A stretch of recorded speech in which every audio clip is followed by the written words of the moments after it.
Picture this. You've spent weeks, maybe even months, nurturing these tiny, delicate seedlings indoors. You're playing nature's ultimate balancing act. Then, the big day arrives. You move them outside and they immediately wither, turn paper white, or literally just snap in half on day one. It is absolutely heartbreaking. But listen, if you've been there, you are definitely not alone. Welcome to This Explainer. Today, we're going to fix this problem for good. We are diving into the fascinating science of hardening off. Basically, we're sending your indoor plants to a botanical training camp so they don't just survive the shock of the great outdoors, they absolutely thrive. Let's get right into it. So to really understand the solution, we kind of have to look at the problem first. Why on earth do so many healthy-looking plants die so fast? Well, the research tells us that skipping the hardening process results in a whopping 40 to 60% mortality rate. Think about that. Without preparation, you could lose more than half of the plants you just spent weeks raising. The culprit? It's a massive, system-wide shutdown known as transplant shock. And the reason transplant shock happens is actually pretty simple when you think about it. Your seedlings, up until now, have been living the dream in a pampered indoor gym. They've had perfect, stable temperatures, zero wind, and this super gentle, filtered light that completely lacks the harsh UVB spectrum. So ripping them straight out of that cozy setup and tossing them into a harsh outdoor stadium where they're suddenly blasted by unfiltered UV rays, whipping winds, and crazy temperature swings from day to night, well, it triggers a fatal shock.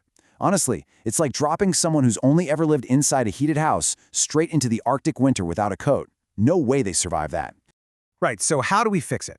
The secret is something biologists call eustress. That's a fancy word for beneficial stress. By exposing your plants to very controlled, moderate amounts of stress, we actually activate a brilliant built-in defense mechanism called phenotypic plasticity.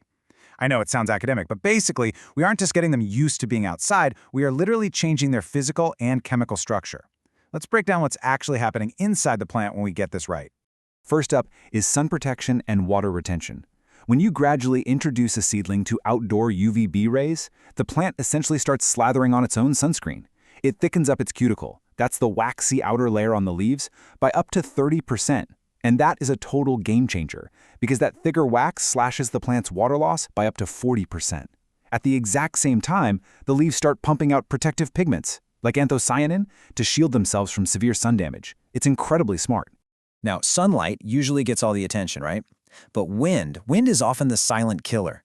When plants feel gentle breezes during this hardening phase, it acts like a weightlifting routine for their stems. The physical swaying actually forces their cell walls to pack in more lignin and cellulose. This bulk-up routine increases the structural strength of their stems by a solid 25%.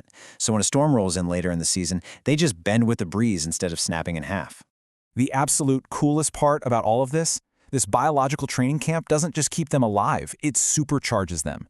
Based on agronomic studies and tons of real-life case studies from experienced pro growers, plants that go through proper hardening establish their root systems so much faster. They grow vigorously, and they can actually boost your final vegetable harvest by 25 to 50%.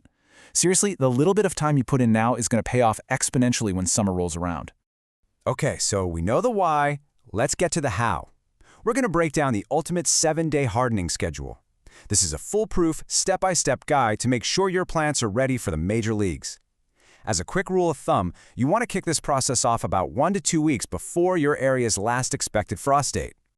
You might want to take a screenshot of this exact timeline, because it really works. On days 1 and 2, just find a nice, sheltered spot with dappled shade, totally projected from the wind. Leave them there for just 1 to 2 hours. Then, on days 3 and 4, push it a bit. Go for 3 to 4 hours. Let them catch some gentle morning sun, but absolutely keep them out of that brutal afternoon heat.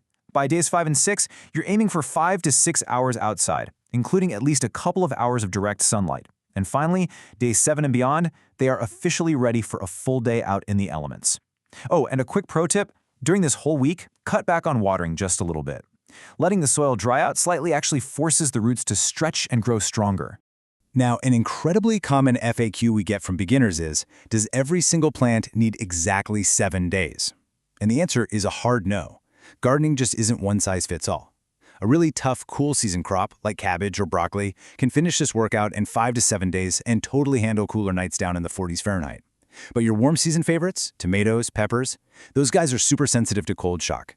They need a full 10 to 14 days of gradual training, and you should never leave them out overnight until temperatures are safely above 50 or 55 degrees.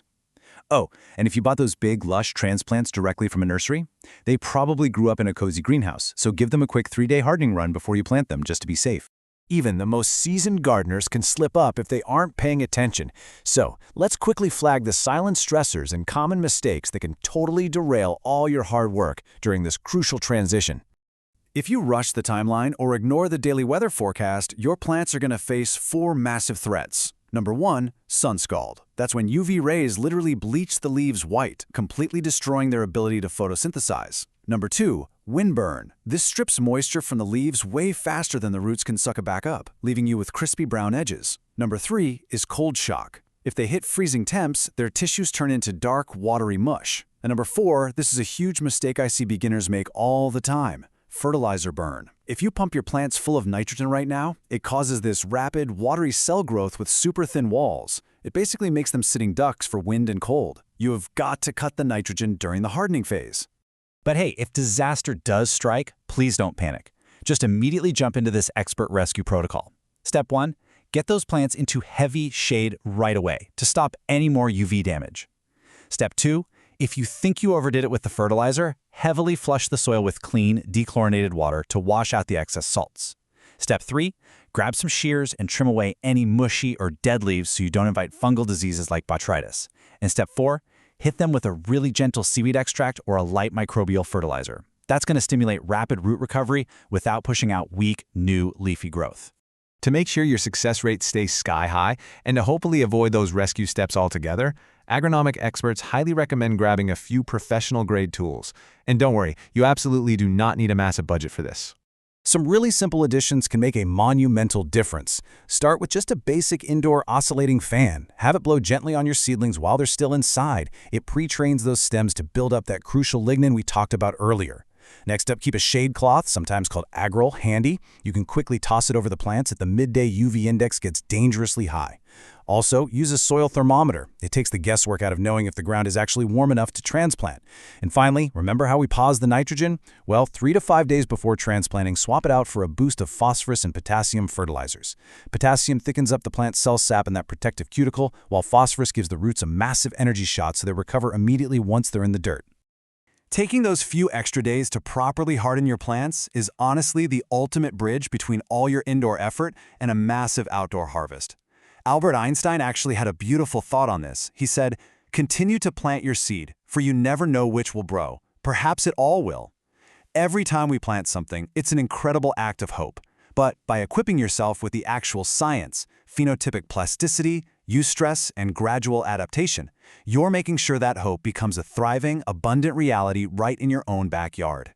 Before you head out to the garden, just a quick reminder.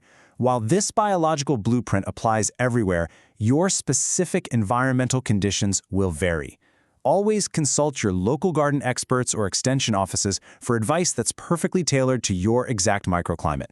But knowing the amazing science of how plants adapt, you are no longer just crossing your fingers and hoping for the best, you are engineering success. So armed with all this knowledge, just how big is your harvest going to be this year? Thank you so much for joining me for this explainer, and we will see you next time.